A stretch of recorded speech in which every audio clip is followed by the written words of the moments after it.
What's up, everybody, and welcome to another episode of Team Chat Podcast, a video game show. I am one of your hosts, Jared Wilson, joined to my right by Rachel Mogan. Buongiorno. Buongiorno to you as well. How are you this fine, what is it today? Monday? Tuesday? Tuesday. It's a beautiful Tuesday. April the 8th, launch day of South of Midnight. It's finally here. It is. It's finally here. Well, just to skip ahead to the moment with Mogan, just in case you missed it, on this episode's air date, South of Midnight is already out. Midnight. It's very exciting.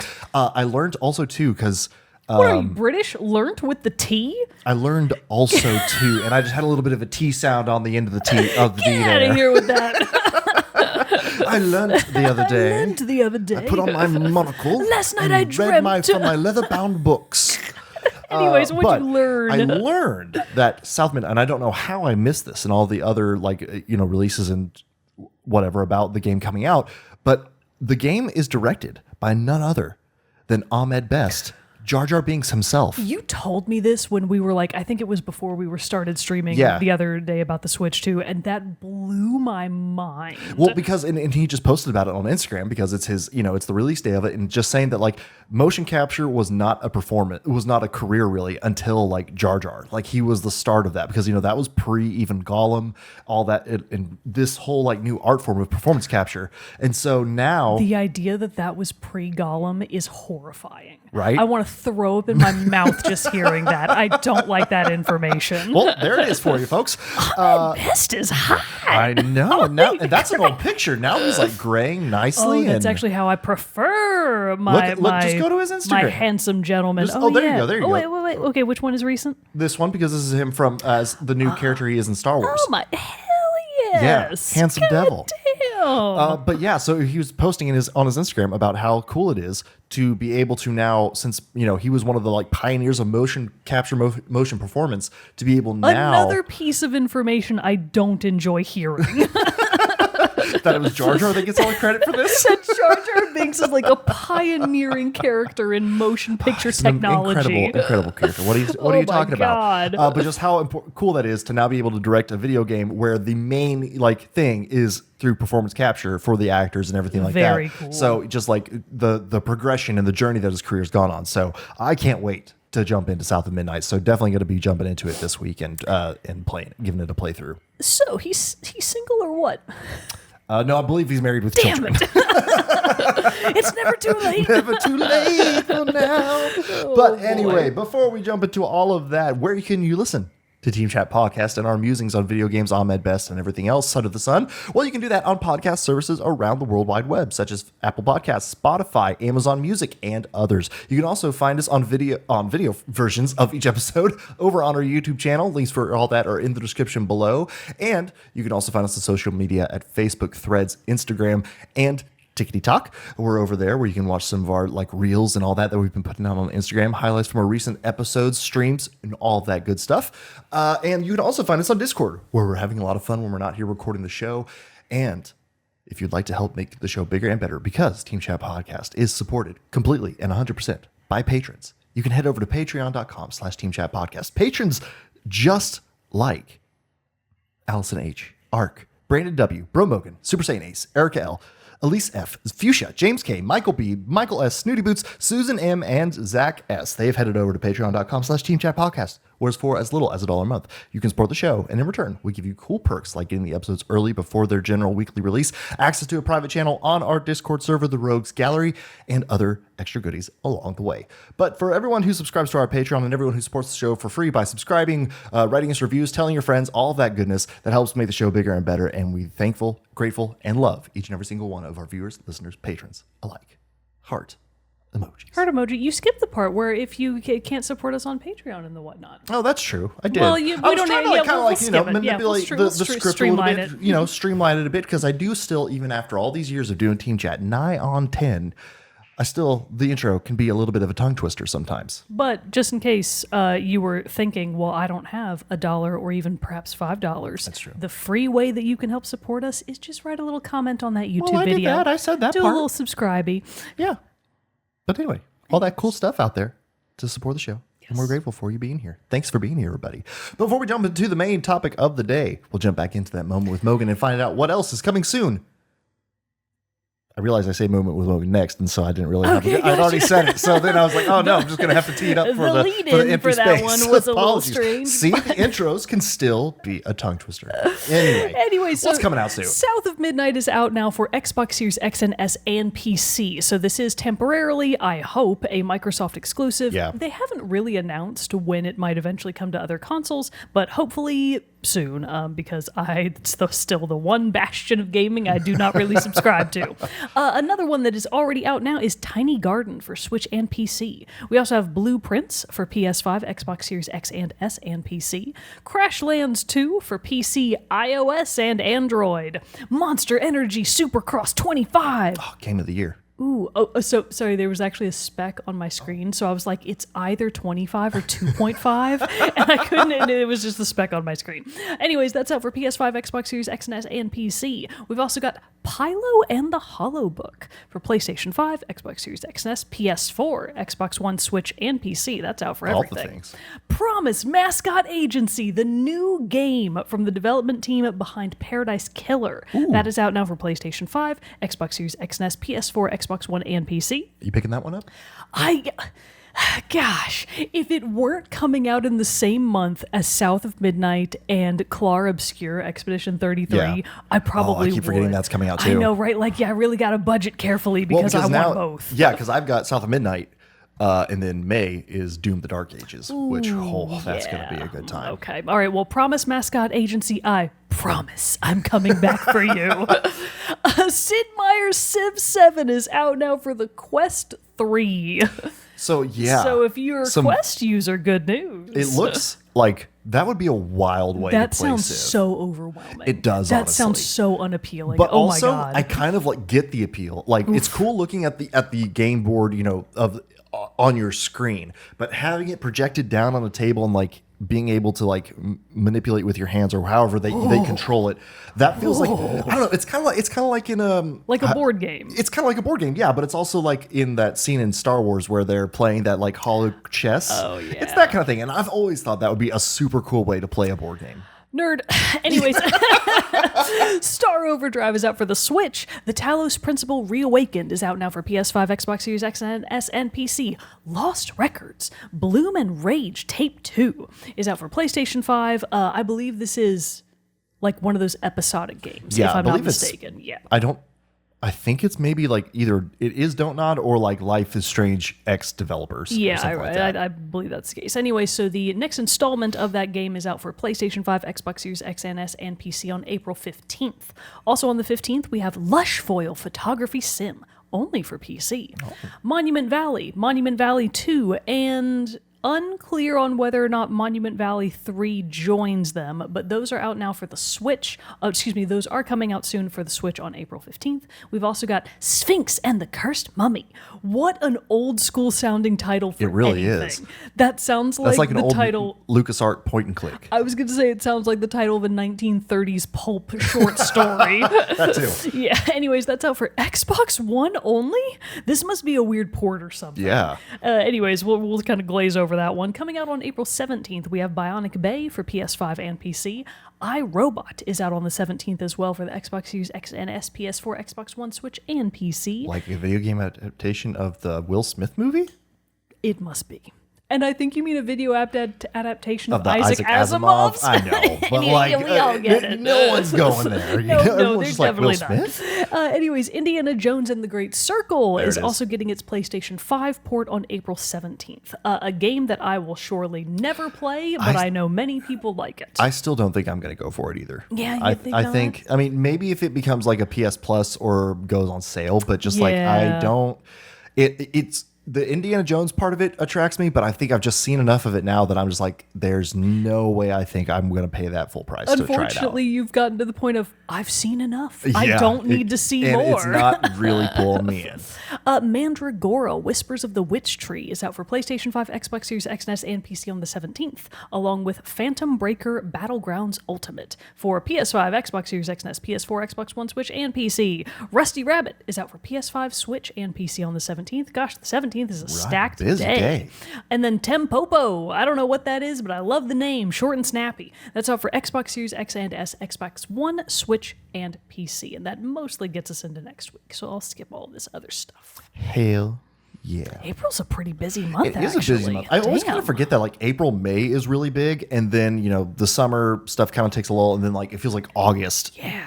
October, things kind of like pick up again. So it's just, we're just in that busy period right now. There's all kinds of stuff. So much stuff to play. Jeez. Exciting things. But speaking of so much stuff to play, you have recently completed, for our main topic of the day, recently completed a game that I don't think I understood what it was until you started playing it, because I don't know. But tell us all about Wanderstop. That's right. Today's episode is going to be a full review of Wanderstop, the newest game from the creator of The Stanley Parable, developed by Studio Ivy Road and published by Annapurna Games. So this is good old Annapurna. Yeah, I think we talked about how late last year Annapurna had quite an upset with their their entire team structure had a lot of turnover. Didn't they just walk out? Yeah. I mean, basically the entire team walked out on their boss. It all sounded very corporate. Like, it all sounded like very corporate problems. So I was like, oh, you hate to see it happen. But I imagine that Wanderstop was probably already mostly finished by that point, and they were probably just working on the marketing for the game, getting it out the door, basically just shipping it. So I feel like Wanderstop wouldn't have been affected by whatever was going on the corpo side, because the game definitely doesn't show what I would consider to be any glaring cracks in the concrete or anything like that. Yeah. But for those of you that are unfamiliar, Wanderstop had some interesting marketing strategies because it kind of seemed to bill itself as like a tea shop simulator game, but there was very clearly in the marketing like these flashes of something else going on below the surface. Because I think that's what I thought. I thought it was more of a Stardew, like farming sim kind of game. I think that's what a lot of people kind of maybe expected, and we will talk about that because I also didn't really have like a solid understanding of how the game would actually work, because as soon as I basically saw enough, speaking of seeing enough, as soon as I felt like I had seen enough for my interest to really be there, I stopped looking up additional information. I did not watch any of the trailers after a certain point. I certainly didn't look up any reviews. I basically just said, you know what, that's a game that I am willing to get blind. And it is an indie game. This is not considered, a AAA full-priced game. I believe I paid full price for it on the PS5 to the tune of $25.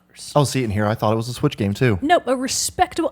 It may have come out on the Switch as well, in my but head I for got whatever, it on PS5. I think because I play like Stardew on the Switch, and whenever I hear like people talk about the Life the sim, life sim farming stuff sim, like that, it I must just be on the imagine Switch. like it's Switch. Yeah. No, I didn't even really, we can talk all day about Swish use, but I didn't even think to look for it on the Switch, to be quite frank. I was just, I think, on PlayStation, probably because I've been like playing Monster Hunter Wilds. Yeah, just on the console already. It's all been on the PS5 lately. So anyways, I picked it up for PS5, just basically went into it blind, and to be able to really talk about the game and talk about sort of a full review of it, eventually I will have to start talking about story spoilers. This is not a very long game. I think I clocked just like almost exactly 11 hours. Oh, nice. So nice short game. I played it over the course of maybe 2 weeks, maybe just slightly longer than that. So pretty short, concise experience. It is not a never-ending game a la Stardew Valley or Coral Island or any of the other major life sims out there. It's definitely a different experience than both what I was expecting and perhaps what I think a lot of people are expecting. So, Wanderstop. What's going on there? What's the story? What is it? So Wanderstop is essentially a game. I don't know where to start with we'll just start with a quick story introduction to what's going on. So you are introduced in the beginning cutscenes to your main character, Alta. It takes place in like a fantasy setting. You don't really have like a great idea of what goes on in the outside world other than a few little peeks here and there into sort of the various lands that make up whatever their world is called. It's kind of just, I would say, fantasy adjacent. Sure. It's fantasy adjacent. Nobody seems to have a cell phone. So, like, that should vaguely give you an idea of roughly. That's not true, because one of the guys has a camera and he shows you pictures. So, Well, to be fair, Link also takes pictures in, Good point. He Breath of the does. Wild. Yep. So camera technology does exist in fantasy. It's fantasy adjacent with camera technology. That should tell you where they're at in the most vague sense. And really, you do get a very vague sense of the outside world. But you do know from Alta that apparently being an arena fighter, kind of like a gladiator, but they just call them fighters, is a legitimate career path. Because that is what Alta is. I was not expecting this game to have like gladiator combat stuff either. Definitely not. So Alta's whole backstory is that she had always wanted to be a fighter from the time that she was a child all the way up to adulthood, and she gave it her all. Every step of the way, 110% every single day, and she climbed her way to the top. In the intro scene, it does tell you that, Alta narrates this directly, so she tells you that she spent either 3 or 4 years undefeated as a gladiator. Damn. She was the best of the best, absolute top of the dog pile, and then one day, just boom, she lost.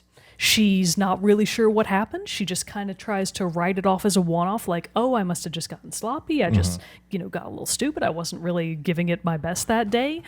But she loses again. Oh. And then she loses again. She got the yips. And then she keeps losing. Like, you just sort of get from images on screen that, like, she must have lost hundreds of matches. And I'm assuming because of losing 100 matches and still being alive, that this is not to the death gladiatorial combat, because that's what I'm thinking of. At one point, another character does ask Alta directly if she ever killed anyone in the arena. And I think you have the option to sort of decide how you want to respond. I think my response was, I'm not going to tell you about that. So keeping it close to the chest. You kind of get to decide whether or not you kill people in the arena. You gather that it's typically not to the death. So maybe like somebody else gets unlucky and you just kind of stab them. Out. Yeah, maybe they just kind of take a sword through the spleen and they do wind up dying. But anyways, accidents happen. Alta's not necessarily a career murderer. She is just a career fighter. But she has been on a brutal losing streak. There's not really a firm timeline in this game, so you don't really know how long she's been losing. You just know that she's not doing great. So in an effort to sort of train herself back up and regain her former glory and get back to the top of the pile, who wants? You're not getting my blood today, Red Cross. Not today. Not today. Sorry, I just had to decline a call. Anyways, to get back to her former glory, she is going to seek out I don't recall Winters, like Sensei Winters or whatever they call her, because so I forget like what the actual title they used for her is. Maybe like Fighter Winters, Trainer Winters. Anyways, she's a bit of an Obi-Wan Kenobi figure. Nice. So Winters is apparently one of the best fighters and trainers of fighters in the entire world. She lives out in a secluded forest out in the middle of nowhere. So Alta's whole goal is, I'm going to get to so-and-so Winters. She's going to retrain me, and then I'll be able to climb my way back to the top. But as Alta is running through this mysterious forest, a couple of weird things happen. One, she's getting winded, which is like not normal for her. She's getting really tired. She's getting really winded. She can't really figure out why. The other thing is her sword, which she had custom made by a blacksmith to her exact specifications. She's trained with it every day for God knows how many years. She's won countless matches with it. All of a sudden, her sword is like too heavy for her to carry. It's weighing her down. So she's just like pretty much crumbling in like physical strength. She's crumbling. I mean, like on screen, she's trying to run through this forest and she is just literally falling to pieces. She eventually decides, okay, I'm never going to make Master Winters. Why couldn't I think of the word master? I was trying to think of like the name that they used for the gladiator trainer in either Gladiator or the Spartacus show. And I think it was like Doctori or something like that. I was about to drop that and be like, is that it? That would have been Master It's Master Winters. My brain just wouldn't let me get there. Anyway, she's looking for Master Winters and just absolutely cannot make it. So she's like, okay, well, my sword is my life. It's an extension of me, but I'm going to have to leave it here in the forest to be able to make it to Master Winters. So she sets her sword to the side. She attempts to go forward, but even without the sword, she still can't make it, and she just collapses and wakes up in a mysterious clearing with a tea shop in the middle. Interesting. The tea shop is a lovely little place called Wanderstop. And the character that has carried Alta into the clearing and like propped her up on a bench is Boro, your delightful primary NPC. We'll sort of talk about the role that he plays later on, but he is the proprietor of Wanderstop, and he's like a big jolly, like, he's bald! He's got a shaved head, some bald representation. Love it. Never see that in a video game. He's like a super big, bulky dude, but like he's got a very gentle soul. He wears overalls. He's covered in like gardening supplies. He's got flowers coming out of his pockets. Nice. He very much gives a chill, jovial, relaxed vibe. Okay. And he's like, you were quite a weight to carry. But Boro's triceps are burning now with the effort, so it was good exercise. Boro refers to himself in the third person, which I think is fascinating. Oh, it's like when characters do that. Yeah, that's just kind of the way he talks the whole time. And Alta's like, what the fork is going on here? So she's obviously very out of sorts. It's not like her to collapse. It's not like her to pass out. It's not like her to not be able to meet any sort of physical challenge. And of course, she's immediately worried about her sword. And Boro is like, no, don't worry about it. I carried both you and your sword to the clearing. Strong guy. And Alta's like, you could carry my sword? Why? Because for her, it like suddenly gained a lot of extra weight, So and is she this like- couldn't physically carry it. Is this like a Mjolnir situation, like Thor's hammer? Like only the like pure can carry it, and so like, good or question. even to secondary reference, like the dark saber from the Mandalorian, where it's like it's easier to wield if you are aligned with your true purpose, but it gets heavier if you're like fighting against what you're supposed to be doing. Nerd. But actually a very apt comparison, because that's, we'll talk about it a little bit more later once we get to the spoiler section, but it's probably not a Mjolnir situation. Okay. It's just a sword. Just for whatever reason, Alta can't carry it right now. Got it. And pretty much immediately Alta is like, okay, well, thanks for carrying me back here, but I have to go find Master Winters, so bye. And she like immediately tries to take her sword and go back into the forest and start running after Master Winters.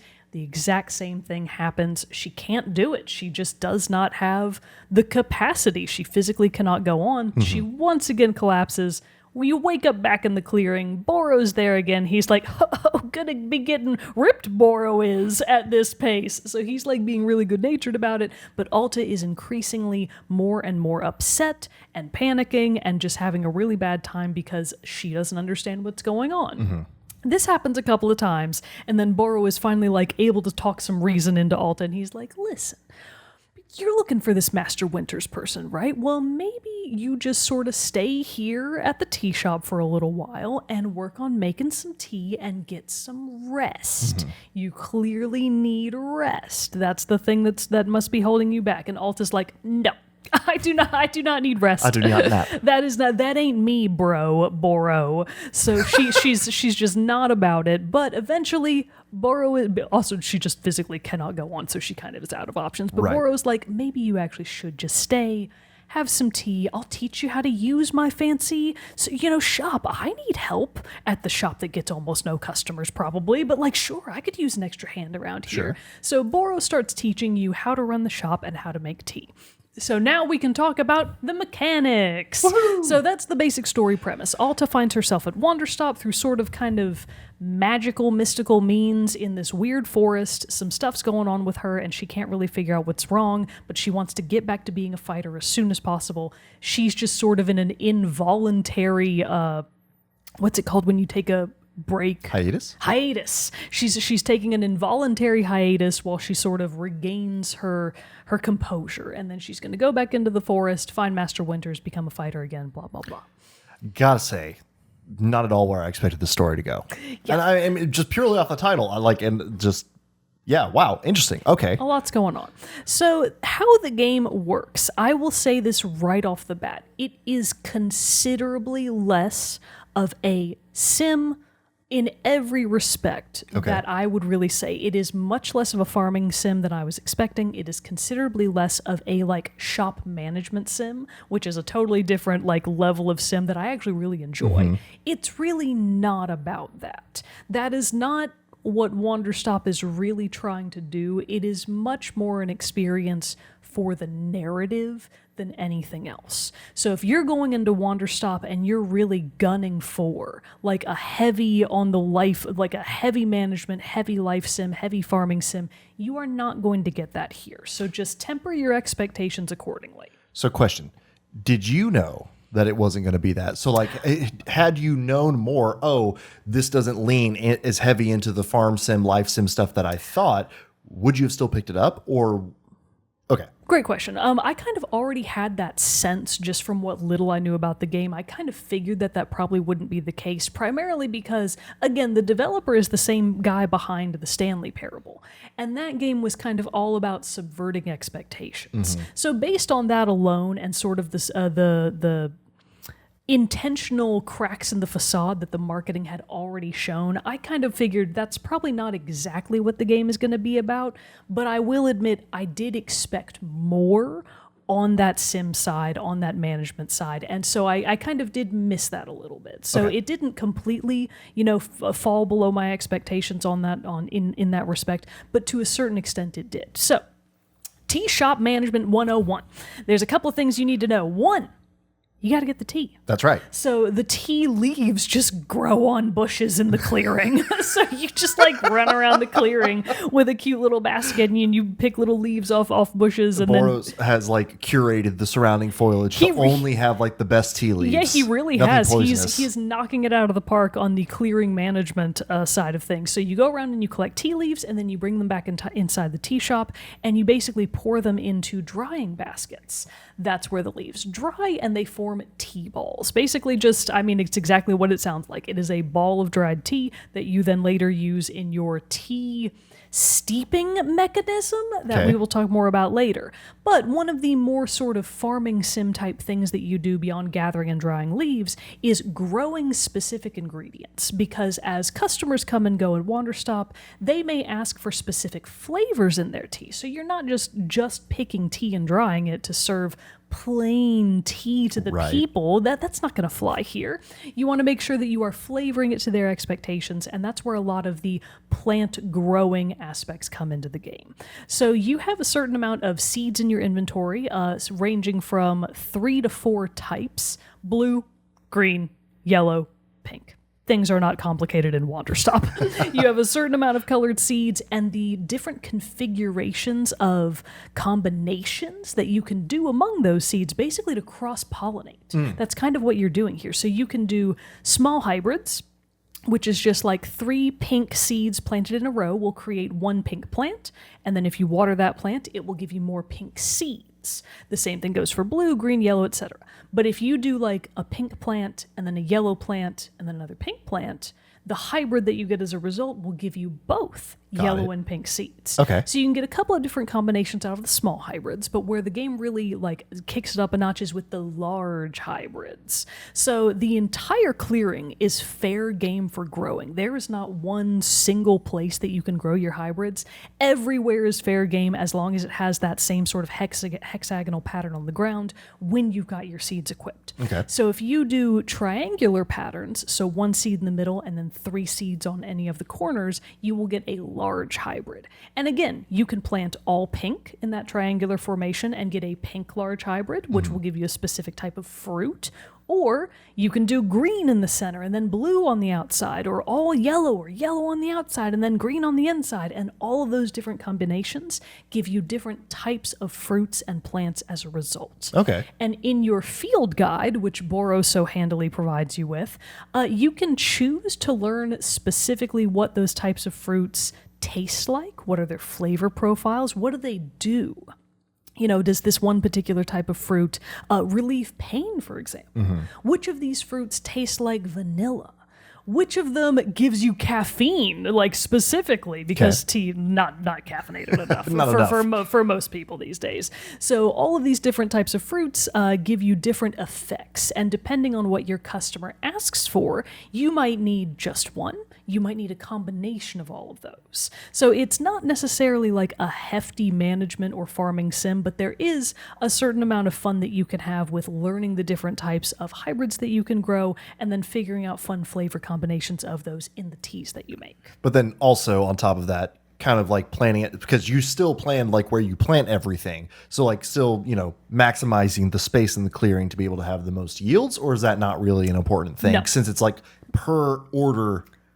That is, yeah, the space management is the absolute least. It does not matter. That doesn't matter at all. There is virtually no scenario where you would not have enough space to grow the stuff that you need. Okay. I only used, like, if we're talking about a percentage of the clearing, I probably only grew my hybrids in a space of no more than 5% of the total area. So really not a big concern at all. Really not a big concern at all. And speaking of things that aren't concerns, unlike a lot of other life and management sims, time absolutely does not matter in Wanderstop. And for some people this is a pro, for some people this is a con.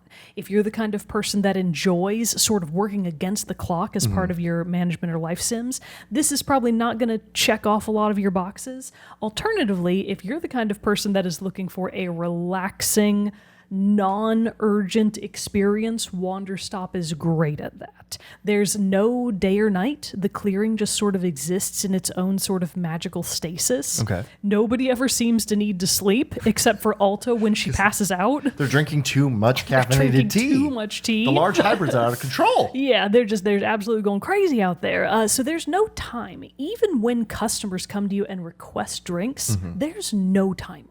You can take as long as you want. You can dick around and do other stuff. You can make it right then and there. There is truly there are no penalties. There are no stakes. There are no penalties. Even if you make a drink wrong and give it to the customer, they'll just tell you, oh, you didn't make this right. Make it for me again, please. And they'll just reiterate what they want. So it's basically just you keep trying until you get the drink right.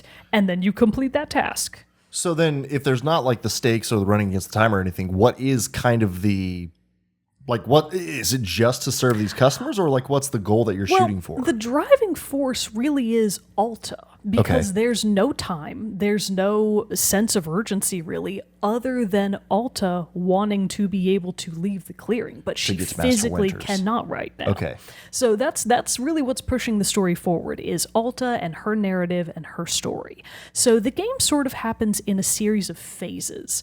You could almost call them seasons, but Wanderstop does not experience seasons the way that you would recognize them, but there are more or less 4 phases to the game. The initial one where Alta gets to the clearing and she's trying to figure out how she can finally leave, and then you get to the second phase, and that's where Alta's like, wait a second, okay, there's like clearly more going on here, there's something more that's wrong with me, question mark, but she's still being really dense about it. She can't quite figure it out. Phase 3 is very on the nose, and then phases 4, and maybe there's actually like a little 5th phase on top of that as well. Those are really like, oh, okay, she's finally sort of starting to get it, and then eventually you get to that final phase where Boro tells you point blank, I sense that you'll be leaving me soon. And it's like, oh, okay, so the end game has started. I'm in the final chapter here. We're going to wrap things up now. So in each phase, you only get 2 to 3 total customers. Oh. But they might ask you for multiple drinks. And then one of the phases is really funny and has like a very interesting mechanic to it that I liked a lot. But anyways, you only get so many customers. And all right, I will, no, I really don't need to tell you more about the tea making process. It's actually very simple. There's a big, awesome machine in the middle of Wanderstop that has like different decanters and stuff. The process of making tea actually is quite fun. You climb a ladder, you pour water into a big boiler, you do a little furnace, the bellows, and we all know and love a bellows. You like fire up the bellows to boil the water. You decant that into an infuser, you toss in all of your ingredients, bing, bang, boom, you're done. I did like that it was actually kind of precise about measuring out how much tea you pour into the mugs. Oh, interesting. Because you can overfill them or you can underfill them, like on purpose. But like when you get it just right the first time, Boro comes over to you and he's like, I couldn't help but notice that you poured the perfect quantity of tea. And you're like, yeah. Why, thank you, Boros. That was me. Thank you. So there's no time. There are no stakes. They're just customers asking for specific types of tea. It is fun to make the tea. I liked all of those parts. Nice. Oh, there's also a couple of other little, like, just sort of around the grounds things you can do. There are piles of leaves that you can sweep up to keep things nice and neat. Good. Sometimes inside the leaves, there are little trinkets. Just appear? Just for fun, yeah. Customers drop them? I found a snow globe. Ooh. I got a teddy bear. Nice. I got a little robot. Those are fun. And you basically just can put them inside the tea shop to decorate. Oh, like, that okay. is literally Yeah. all that the trinkets are for. I tried this once, you can put them into the tea. Does anybody complain? Or they're just free gifts? They do complain Oh, that's funny. because you get like a no hand symbol over the tea when you do it that wrong, and the game's like, no, don't serve this can't to do people. that. But you can decant it, and then you give it to somebody, and they're like, oh God, gross, take this back. Make me my correct tea. So that's very funny.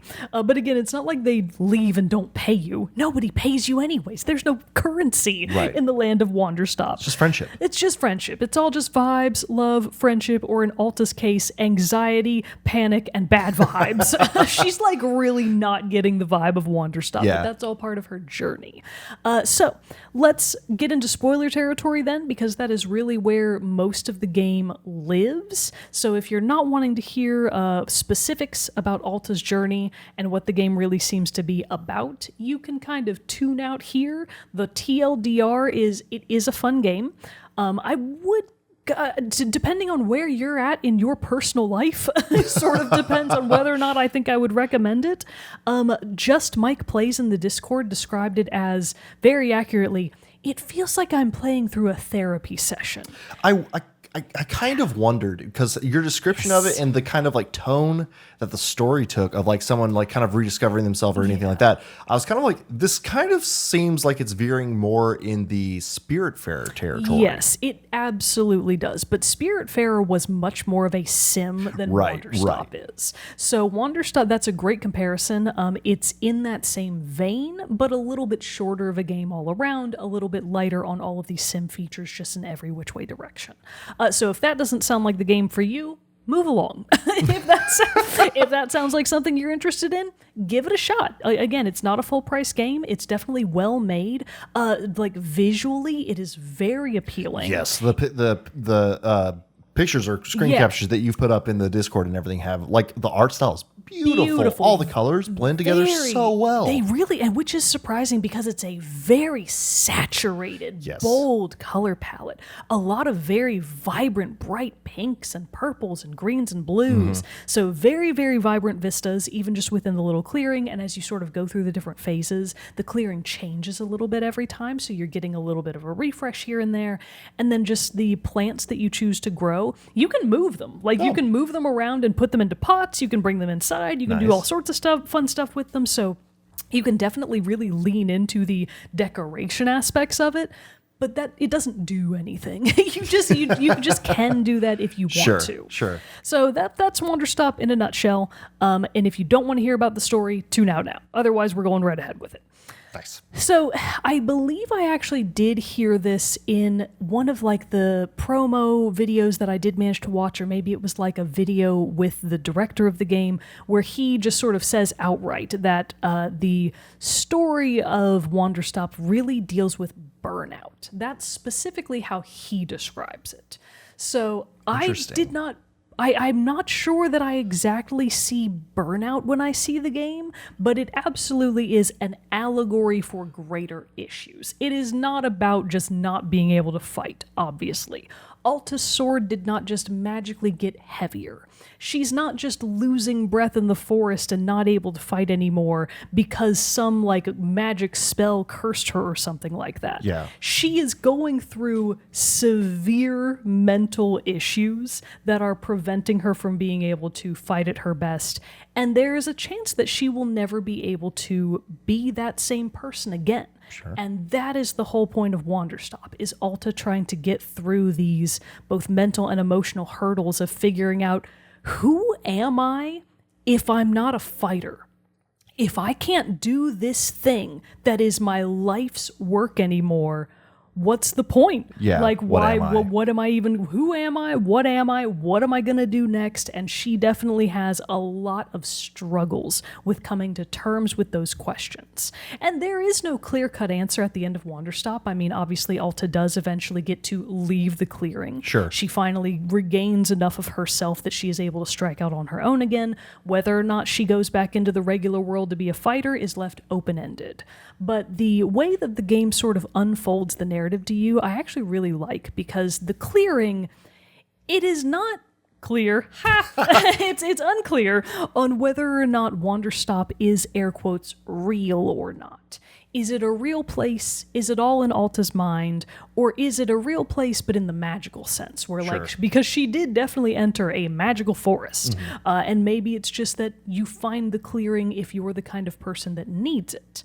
Because the people that come to the clearing, the customers of Wanderstop, they all have their own stories and they all have their own issues. And they're all honestly really quite fun. I actually really liked all of the NPCs. They've all got their own deal going on. One of the first people you meet is a wannabe knight.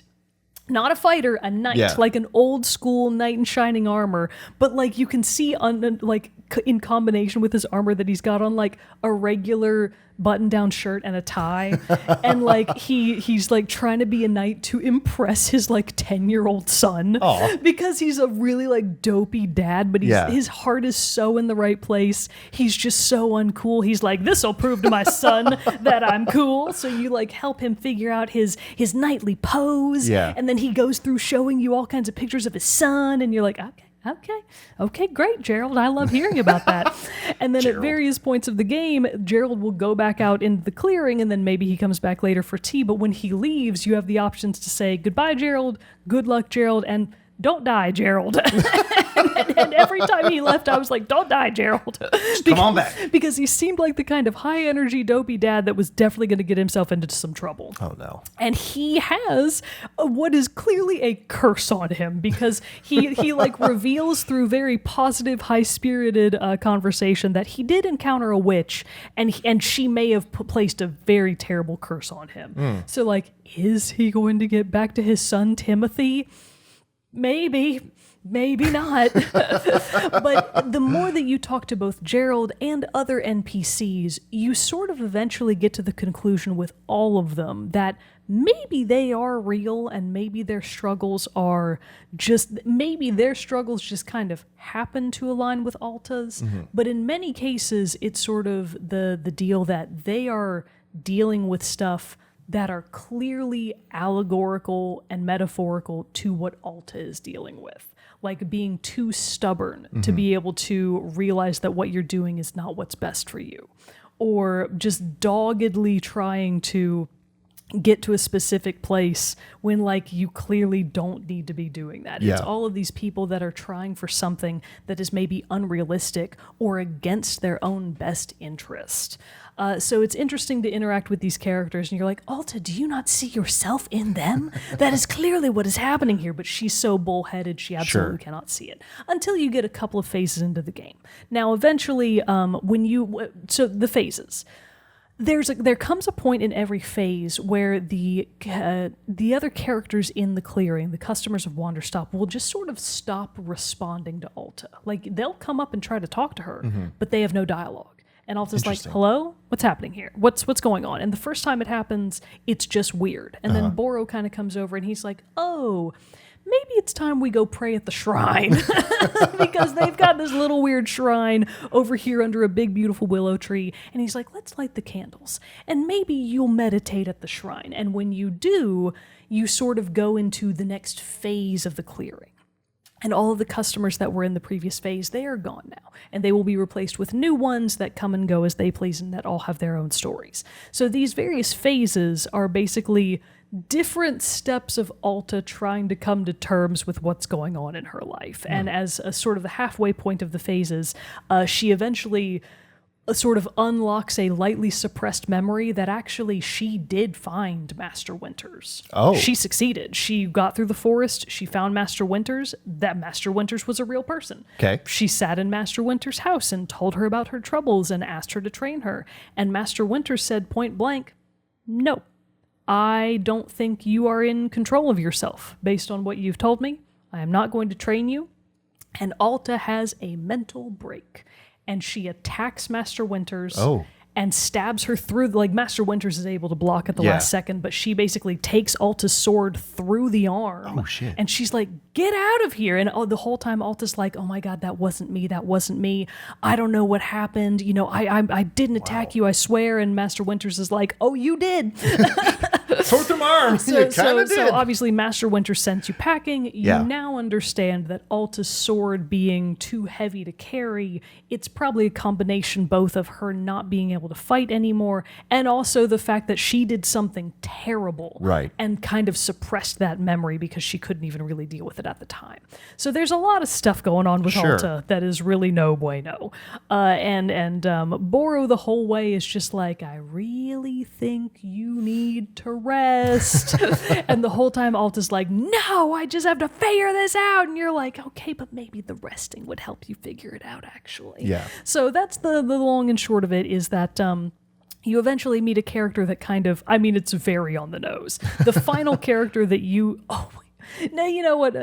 What time are we at? We're at 50 minutes. Okay, I'll wrap it up here then. We'll have it be a shorter review. I don't want to reveal all of the story. Okay. There is a very funny phase that features a variety of businessmen that is hilarious. Okay. I loved that phase. It was very silly and stupid. The businessmen are being joyously observed by a cosmic otherworldly being that is like, I am fascinated by the businessmen. I love them. I think they are so fast. And the businessmen will give you their presentations for the board meeting that they're furiously gearing up for. It is so funny. The businessmen were hilarious. But anyways, long story short, you eventually get a customer that is, it either is a real child or it is a very on-the-nose acceptance of one's inner child and like healing old wounds and old traumas, whether or not you're going to accept the person that is inside of you, blah, blah, blah. Obviously you do. At that point, Alta is at the stage where she can accept who she is, regardless of whether or not she can or cannot be a fighter anymore, and she regains enough of her own like health and well-being to be able to venture back into the forest again. That's Wanderstop.